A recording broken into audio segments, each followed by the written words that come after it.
Hello, everyone. I'm Paul Yeager. This is the MTOM podcast. Glad to have you back in our studio this week for 1 week. We're going to keep going on the road here as we approach the 50th season. The last couple of episodes have been from the Iowa State Fair. Both Jeff French and Don Rose have told us about their first interactions with Market to Market. Plus, we took some some audience questions, and we'll continue to do that here on a road show coming up very soon, and then later this spring and into next summer. Keep an eye on the TV show as we start our lookbacks rather quickly as well online. It's going to be some fun things. I can promise you this, we are going to post some classic episodes of the show. You're going to get to see just how dramatic things have changed, but yet also stayed the same, which is a little bit true of our guest today, because crop insurance keeps evolving, but shrinking margins, less price for a commodity. Sound familiar? Well, it's really happening hard here in 2024. Last year at this time, we talked with Tony Jesina from Farm Credit Services. We're going to do it again, and some of the discussions are the same, but there are some new things that have happened rather quickly and just how things can evolve. He's going to tell us some stories that he's heard from the fields, what producers are doing to shrink some of their expenses, and maybe some options that might not be what you think are the best path forward, but when you think about it from a little higher viewpoint, it might just be what's needed, and it might make some big changes in the industry that we hadn't even thought of, or at least are talking about out loud. So that's what we're going to talk about today. We'll get into crop insurance. We're going to talk margins. And of course, I have to ask the Iowa State grad about the Huskers. That's this episode of the MTOM podcast. Here we go. New episode comes your way right now.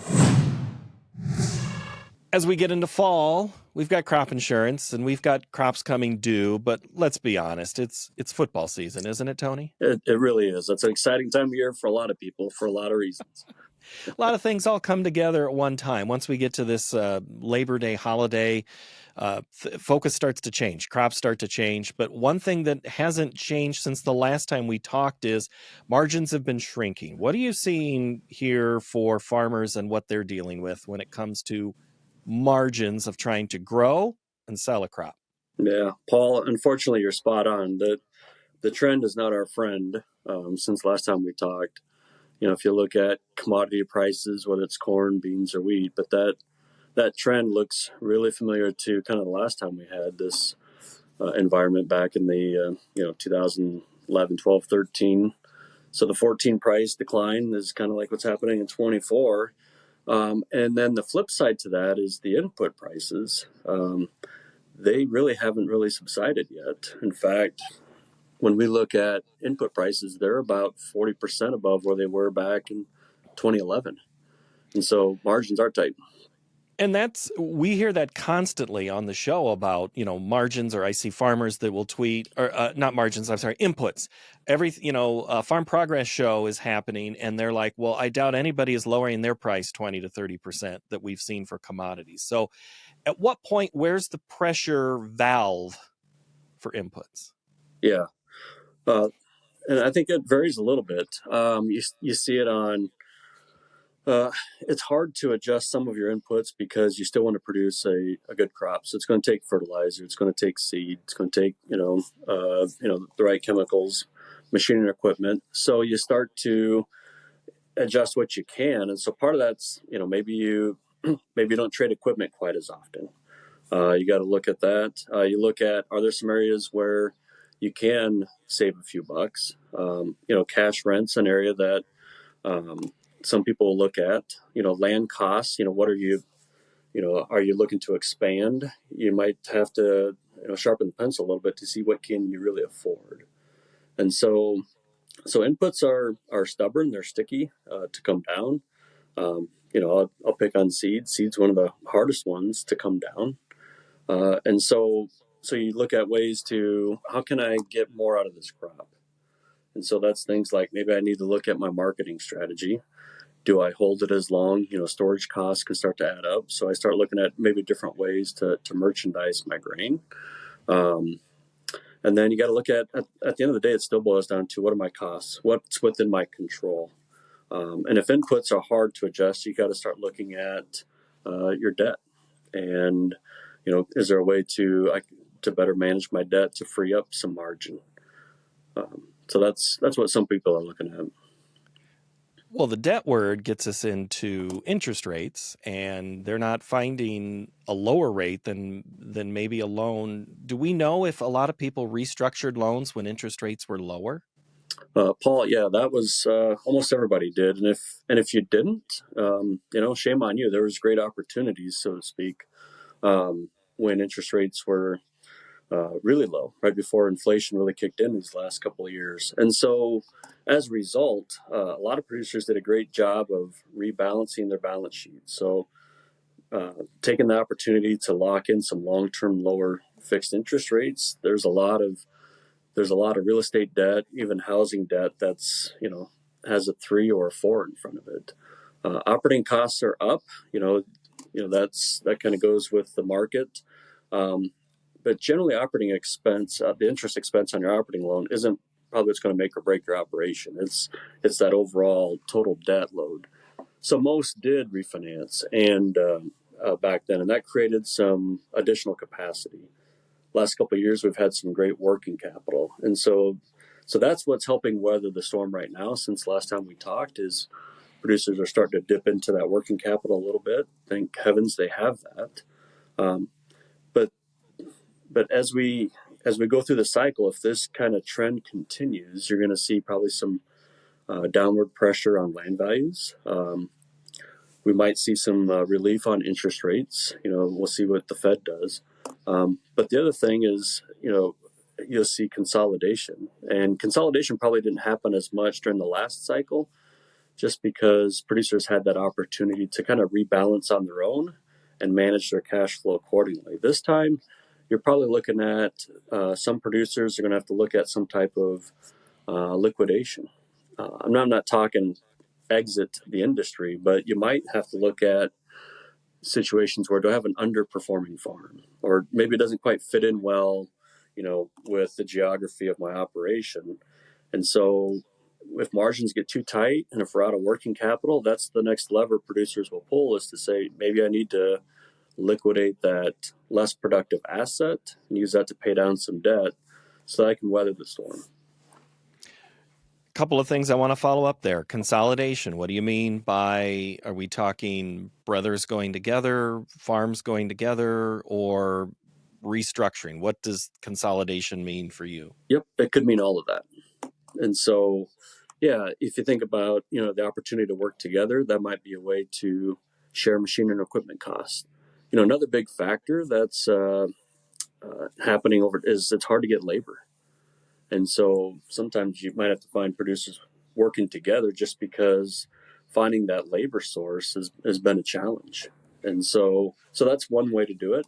You might see consolidation in the sense of, if I've got a lot of rented ground and that's stubborn in terms of maybe getting some relief on cash rents, is maybe I scale back my operation so that it's more within the confines of my equipment, my labor, and maybe that means someone else might be renting that ground. And so consolidation might mean, condensing down my operation a little bit too.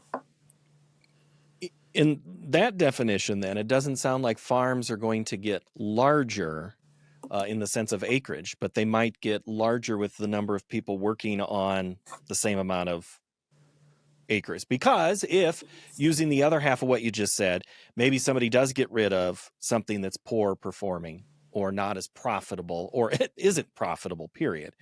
And that, is that what I'm hearing?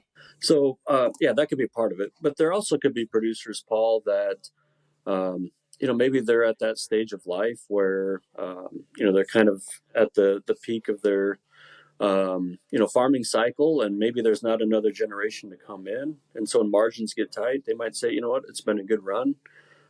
Maybe I'll rent out my ground, and maybe I do exit farming. So I do think that in this cycle you will see more exits than what we saw during the last cycle, just because during the last cycle there's more levers to pull to, I'd say, kind of rebalance, restructure, or kind of reconfigure, your cost structure for your operation, where you won't have as many levers this time. So there could be there generally, when you go through a cycle like this, you usually would see some level of consolidation of the number of operations. So some will get larger. And younger, because I'm hearing you say those who were maybe 60 10 years ago are now 70. And they're like, I'm done. Instead of, or maybe those that were 70 are now 80 and they're done. So we might see a youth movement too. Absolutely. Yeah. And that's a great thing, right? We need the next generation to continue on what we're doing. And so, when prices are high and margins are good, and if those were some of your best years of farming, it's like, well, I'll wait another year or two before I maybe pull that lever. And so now, yeah, I think you do see more opportunities for that next generation. Now, it's also challenging for that generation to come in just because, like I mentioned, input costs are high, land values are high, and so it takes a lot of capital to get in. So a lot of times it does take a partnership or an opportunity, whether it's a father bringing in the daughter or the son, and it's kind of might be more of a teeter totter. I start to scale back my operation so you can kind of scale up yours, and you've got labor and energy, and I'm ready to maybe slow down, and so you can see some of that happening. Well, who helps conduct that teeter totter? Because some families don't like to talk about that. Who's going to help be the one that may force a hand to have that discussion? Yeah, that's some of the hardest conversations for producers to have, because nobody likes to talk about what happens if or what's next. Generally, it's the patriarchs, so it's the mom and dad are usually the ones that need to have that conversation. But sometimes they're not comfortable having. A lot of times they're not comfortable having that conversation because uh, for a few things. One, they might not want to talk about what it's like if they're not farming. Okay, they've made a lifetime, a career, and so sometimes you don't like to think about that next chapter of life. Sometimes it might be a case where you've got multiple children, and the succession of the operation might mean some of those might be helping with the operation and some might not be. And so, and within the family, it might feel like, are you picking winners and losers? And so that's always a difficult conversation around, the Thanksgiving table or Christmas table. So sometimes you kind of kick that can down the road, but that is kind of, I'd say, probably the number one topic with a lot of producers is, I know we need to talk about a transition plan. It's just hard to get started. And so there are people out there that can help with that. Let's look at the lowering of land values. You mentioned that a moment. What happens when land goes down in price? Well, you think about supply and demand, but it's also, we're trying to drive an economic return.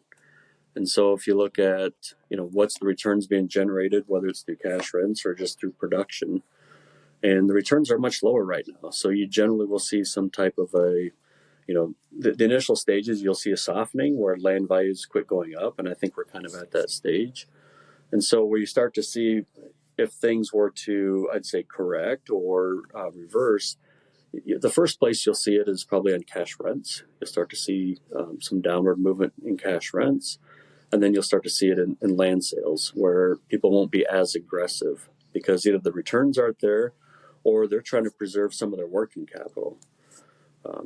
When margins were really high and you had a lot of working capital, then you could probably afford to pay a top rate, and it didn't hurt you financially because you had the resources to make that work. It's just the economics are different right now when you look at the returns on land versus what they were 2, 3, 4 years ago. Well, where we got into some of the higher rents is those who are not on the farm saw huge sales of ridiculous numbers and go, well, I want mine too. Yep. So I've had this discussion with many people, and I'll say it again. There needs to be a conversation between renter and landowner, or renter and landowner about what's realistic, and maybe leaving $5 to $10 on the table might be beneficial if that's what you're in for. If you're only in for the money, it is America, and you can make whatever the market will allow, and I'm sure you'll find somebody that will pay it. However, there's a greater picture to be a part of this, isn't there? There is. Yeah, it's the ones that we see work well. They view it as a partnership, and nobody wants to get rich or greedy at the expense of the other if it's a true partnership. And so we've seen cases like that where, yeah, I'm not necessarily going to take top dollar for rent. But then you've got a tenant that's more likely, because they know they're getting maybe a advantage in the market or a slight discount, they're more likely to do the little things. They're going to take care of the farm. They're going to make sure it's up on all the maintenance levels, nutrients. They're not going to mind the farm. They're the ones that are going to fix the fence or fix the tile. And so at the end of the day, you probably end up at the same net result, because if someone's paying an exorbitant rate, they're going to expect the landlord to keep everything top notch. And so, but if it's a partnership and it's a fair rent, the tenant's going to do the right things, the landlord's going to do the right things. And we've seen times where margins were really high, and we've seen the tenant say, "I'm going to pay you a bonus," and then that's kind of rewards you for that long-term partnership. What else in margins are we needing to discuss here about what you can control? Because you can't control the price. You can control when you sell, and if you've been smart about things, but that ship has sailed on a price at the market. So what else am I looking at as an option here? Yeah, so two things, Paul, and they kind of go together. And it's really, how do I maximize revenue? So how do I maximize revenue, minimize my risk? And so how do I get more net revenue? So how do we manage inputs, but also how do we maximize what we're getting in a declining market? And so we're seeing producers look at different ways to say, what are different levers I can pull? And forward marketing, historically, most years is going to be an advantage. It's not going to be an advantage every year, but more years than not. Okay. Forward pricing is a way to take advantage of that. Understanding your storage costs. Are you storing it on the farm or in town? There's a different cost with that. And so in order to take advantage of that, we see producers taking advantage of different products and opportunities. If they're not good at marketing, work with someone that does a good job of providing marketing or brokerage advice. And then there's the risk management side. And so through the risk management side, you can look at different coverages that maybe help put a higher floor under your operation. So maybe you protect more of what you have. Or it also allows you to take advantage of maybe being able to forward price even more bushels than what you may have been able to do in the past, because you can have more protected bushels, for example. So those are a couple levers to pull. The concern that I have is when I look at over the last few years, producers have been able to put a floor, through their crop insurance plan that would kind of cover their cost of production. And so that provided you some flexibility on maybe how long do I hold my grain, how do I market it, et cetera. And it just takes a lot of risk off the table, preserves your working capital. But when I look at the average plan, and we cover several states, Paul, and I look at several counties across our footprint. And if I look at the most common policy that's been purchased this past year in each of those counties, if you do that for 2025, you're not going to be able to cover your cost of production. And so that's a problem. And so now you've got more risk. And so worst case scenario, you get into where you do have a loss situation. Now you're dipping into working capital, and that's creating other challenges. And so the good thing is, believe it or not, we compare this a lot to what happened in 2011 through 14. We had the run up and then the correction, and it looks a lot like today, in terms of the markets. But believe it or not, the government actually is providing some assistance through the risk management program. So there's, in the last 10 years, been 300 new plans and products introduced by RMA to help producers. And so there's some key tools, area plans you may have heard of, but things like supplemental coverage option, the enhanced coverage option, margin protection. Those are all area plans which provide a higher level of protection on top of your existing multi-peril policy to help you have a higher safety net, okay, take advantage of some other opportunities. Those did not exist back in 2011, 12, 13. And so those are new tools since then to help producers, I'd say, manage this margin a little bit better than if we didn't have those tools. How did those new programs then, since 2011, come about? Yeah. So Was that a lobby effort by an industry, or was that farmers telling the government we need X, Y, and Z? yeah, Paul, it's all of that. The reason they came into existence wasn't because the government was just looking for more things to do. It's the industry and the producers recognize these are gaps, and we can't rely on ad hoc disaster programs. They're not reliable. They're not consistent. They take forever, and so producers wanted better tools to help them. And so that's where the industry and producers came together.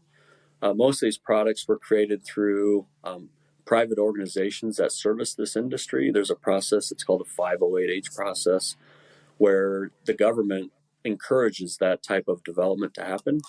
And the government helps support, I'd say these independent efforts. And then they work with the industry and the insurance companies to bring them to market. And so that's the good thing is the industry and producers coming together to say, hey, we need something better. And so these are the outcomes of that. And I know it's not, crop insurance is way too broad of a topic, but I think since the last time we talked, I could almost ask the exact same question. Could a farm bill help in this matter? We still haven't written a new farm bill. Where is that discussion point of making sure that that communication of these are some tools that we need to keep out there? Yeah. So, our organization and others in the industry, we work really hard with our members of Congress to make sure that crop insurance is really protected as part of the Farm Bill. It's the only safety net that we have in the Farm Bill for our producers, and it's the only input cost producers have that actually guarantees revenue. So we need to make sure that that's first and foremost protected. And fortunately, as crazy as things are out in DC right now in terms of partisanship, there is bipartisan support that all members of Congress recognize the importance and value of crop insurance. And so we feel we're in a good spot that, we're not trying to do any harm to crop insurance. It's what else can we do to enhance that? Because there's been some ad hoc disaster programs over the last few years. Are there some things we can learn from that? Are there some additional gaps that through a farm bill we can enhance crop insurance even more? And so those are the discussions. Will we get a farm bill this year? It's looking less likely every day, so we might be looking at another extension. But at least we're in a good spot that we have good tools, at least today, for producers that even if the farm bill gets extended, we have some options that can help shore up and manage this tight margin. And then, with the hopes of a farm bill, maybe there's some opportunities to even enhance that as we go forward. I'm going to push you a little bit here, and if I get out of your lane, you let me know, Tony. Okay. There's a story that the average person would see when it says insurance companies, general, are pulling out of home ownership or those types of things in California or Florida or this because of disasters and things like that. What's the status of if there's a major crop claim because of flood, drought, whatever, that the insurance industry that we're talking about here what's its footing like right now? Yeah. That's a great, valid, relevant question because that is a concern, right? If you look at insurance companies, most of these companies are at a minimum national, most are global in nature. And so anytime there's things happening outside of crop insurance, there can be a potential impact because crop insurance companies rely on reinsurance. So reinsurance is like insurance for the insurance companies. And so we pay attention to things like when there's a wildfire in California or a hurricane off the coast of Florida, because what impact is that going to have on reinsurance? And so we pay close attention to that. Fortunately, the insurance companies in this space, the crop insurance companies and RMA, do a really, really good job of managing that risk that we know going into the season that we have adequate coverage, insurance and reinsurance to serve this industry. And so we're in a good spot. Now, it impacts the ability of these companies in terms of you are seeing maybe some changes in, they might adjust some of their product offerings where there might be higher risk where it's tougher to get good reinsurance rates. And so you might see some adjustments in things like how they manage what products they offer, say for like hail insurance or wind insurance. But by and large, the industry is well protected from a reinsurance perspective, but we need to pay attention to it. Yeah, and you hear these concerns of Spencer, Iowa. We Yes. can't get flood insurance because of this, or now we won't be able to. And that also trickles over because there might be a farmer who lives in town and it's impacting their house and not necessarily their farm operation. So it does spill into you. Yeah. Well, and Paul, you bring up a good point. Is on the property and casualty side. Um, that's really challenging right now. And so you mentioned, the flooding in Northwest Iowa, which is horrific, and it's an unfortunate situation, and there's reinsurance and insurance to cover that, but at what cost? So now when you get, your next insurance bill, those rates are a lot higher. I live in Omaha, and our property and casualty rates, our vehicle rates have gone up, and then if you look at across the Midwest, our producers for their property and casualty coverage for the farm to get farm liability has gone through the roof. And in some cases, it's even harder to get like a new policy. And so that's a concern. The costs are significantly higher, which that just adds to this whole margin compression issue that we're dealing with. Yeah, you took me right back to that's where we're going with this discussion here now is so I'm the one sitting here going, well, what can I control? What do I need to have? At what point does someone just say, I guess I'm going to try to roll the dice and try to go without that insurance or, a much different policy that doesn't cover as much? That's got to be part of the equation, right? Yeah, that's part of the conversation. I hope it's not part of the equation. And the reason why is while that's a natural tendency to say, you know what, let's cut back. Okay. Well, do we really want to cut back on the safety net? Do we really want to cut back on the only thing that guarantees revenue?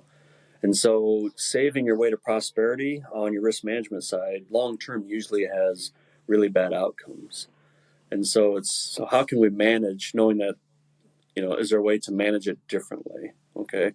And maybe I need to be creative in how I structure some of these my coverages or policies, but now would not, in my mind, would not be the time to skimp on your safety net. I would look at, are there other ways I can balance my expenses? It could be living expenses. Maybe we don't take that vacation this year, and that's a tough message. I get that. Maybe it's I'm not updating my vehicles this year, or some of the machinery and equipment. It's like I mentioned earlier. Maybe it's liquidating that underperforming farm, etc. Well, and I think you mentioned the iron side of this equation. I think we've already seen it with the large manufacturers, and you hear the stories of this. This dealer has said all used equipment must go. We're trying to clean the lot, and but that's where producers are looking to save money. There, if they have to make a purchase, it's not new; it's used. Yep. Or I talked to a producer that ran two combines, and he said, you know what, these newer combines have greater capacity and efficiency. I might actually take two used combines and trade them in and buy a new one. So believe it or not, it might be I'm reducing the number. I'm still buying new, but because of the fuel efficiency, the efficiency of the quality of the grain coming through it, I don't blow as much out the back. That it actually helps pay for itself. But I'm going to go from 2 units to one, and also save labor to boot. So you could see that, or you could see your scenarios like maybe we run stuff a little bit longer. Maybe we don't trade in as often, or maybe I'd look at trading used for used. You still have to balance the repair cost side of it because sometimes repair costs could consume that budget too. I'm going to go to the second name in your company, credit, for a minute. What's that conversation like that you're hearing with lenders and borrowers of, again, who's having that tough discussion? Are these lenders leading some of these things where they're telling a producer some of these 5 things that you're talking about? Talk to me about credit. And is it still, I don't want to use the word flowing. Is it as easy to access that it maybe once was shortly in the last couple of years? Yeah. Um, and it depends. How's that? Sounds like an economist now, right? You're out So, of hands, right? yeah, yeah. So if you look at kind of a bell-shaped curve of producers, there's still producers that are in this tighter margin environment that are still profitable, even in the current environment. They either have low debt exposure, they've managed their costs accordingly, maybe they've really maximized the revenue side. So those conversations are a lot different than ones where we're looking at a situation where the cash flow is negative. And so then is that conversation like? You also have to look at the working capital. That's the first place you notice it is, okay, we're starting to dip into working capital. How long can that go? Okay, so if we make adjustments now, that might buy us some more time and maybe the cycle improves. And then for some, it's, we're out of working capital and the outlook's not good. That conversation's much different in terms of, am I still financeable, so to speak? And so fortunately, we're coming into this, in this downward cycle, better positioned than ever. Lenders are well capitalized. Producers have strong balance sheets, strong equity, strong working capital. And so for most producers, we have options, but now it's time to start having that conversation. And unfortunately, we've seen, as we're getting into balance sheets now, we've seen some deterioration on the balance sheet because, we had last year's crop. And then as we're bringing this year's crop, you can still have the same yield, but if it's worth $1 less, you just have that many less dollars to start with. The other part of the conversation that's where equity can disappear is that maybe we didn't realize that price. Let's say we had it on the balance sheet at, 550, and now we're liquidating, cleaning out the bin, getting ready for harvest, and we're not getting that price for it. And so we thought our balance sheet was worth so much, but we never sold the crop for that price. And so some of that equity disappeared. We never realized that gain. And so it can be a double whammy. And so for some producers, it's a bit of a wake up call going, your working capital may be shrunk in half because of those two factors. And so now's the time to start talking about how we're going to address that. And so the lenders are starting to have those conversations, and, we'll see how the yield turns out. Price is not on our side. For now. But you know how quickly things change. Exactly. They don't usually go up as fast, right? Correct. What is it? The stair step up and the escalator or the elevator shaft down. Tony, as we get to the end of September, what does a farmer need to think about as they're approaching insurance deadlines? Yeah, I think you got to look at what's my cost of production, and that matters now more than ever. And for several producers, maybe half the producers out there, it might be their cost of production is above the value of what they're going to be able to receive. And so, what's my cost of production? First of all, what's my balance sheet? So, what's my working capital? How much risk bearing ability do I have? And then I got to start looking at, okay, if I don't like either one of those outcomes, I need to start looking at what are the levers I can pull. And so right now we've got a September 30 deadline coming up for margin protection. And for some producers, that might be a great avenue to look at, because if you're worried about this price deteriorating even further, one advantage of margin protection is that you're locking in that next harvest price right now. And so, it's November soybeans or December corn, and those futures are higher than what the 24 futures are. And so you could lock in that price today and say, okay, at least I've put a floor under it, and we'll see what happens from there. If it goes up, great. If it goes down, at least you have a floor. And if those aren't enough, you might have to look at, are there other things I need to add? Do I need to look at some of these other area plans like an ECO or SCO? Those are highly subsidized. Need to look at those. And we have some producers looking at private products. For example, we had a producer that a year ago thought this trend was going to happen where prices were going to deteriorate. And they were worried. And they didn't even want to wait for margin protection in the fall to lock it in. So June of 2023, they locked in their 2024. They put a floor under their crop of 514 and said, you know what? I put a floor in. I hope it's better than that. But today, that looks great, right? And so those are some of the strategies. I'm not saying that happens every time like that, but those are the conversations to have is there different levers I can pull if I don't like where I'm at from a working capital and cost of production situation, is that I probably have to look at some of these other tools that RMA has put in front of us or these insurance companies have put out what we call private products to look at to say, I can't keep doing what I'm doing and expect to enjoy the outcomes. That's the definition of insanity, right? True. Keep doing the same thing and expecting a different result. So, all right, Tony, last question. Which are you more bullish on, Husker volleyball or Husker football this year? Well, Husker volleyball is the real deal. Now, I'm an Iowa Stater, and it just pains me to say anything Huskers, but they've got a great thing going. And you can get 90,000 people to come to a football stadium to watch volleyball. Yep. That's great. Football, And then, they're always optimistic there. That's Nebraska. But I would take the overs on volleyball over football. And how about if Iowa State and Nebraska were to play in football, who wins that one this year? Oh, Iowa State. Twice on Sundays, right? Twice on Sundays. Yep. That's all right. That's the way it goes. Tony, good to see you again. Thank you very much for all the insight. Appreciate your views. Yeah. Appreciate the opportunity. Appreciate all you do for our producers as well. Keep spreading the good word. You got a great program. If you have any feedback for me, hit me up. market2market@iowapbs.org. I'm Paul Yeager. New episodes each and every Tuesday in video and audio form. We'll see you next time. Bye-bye.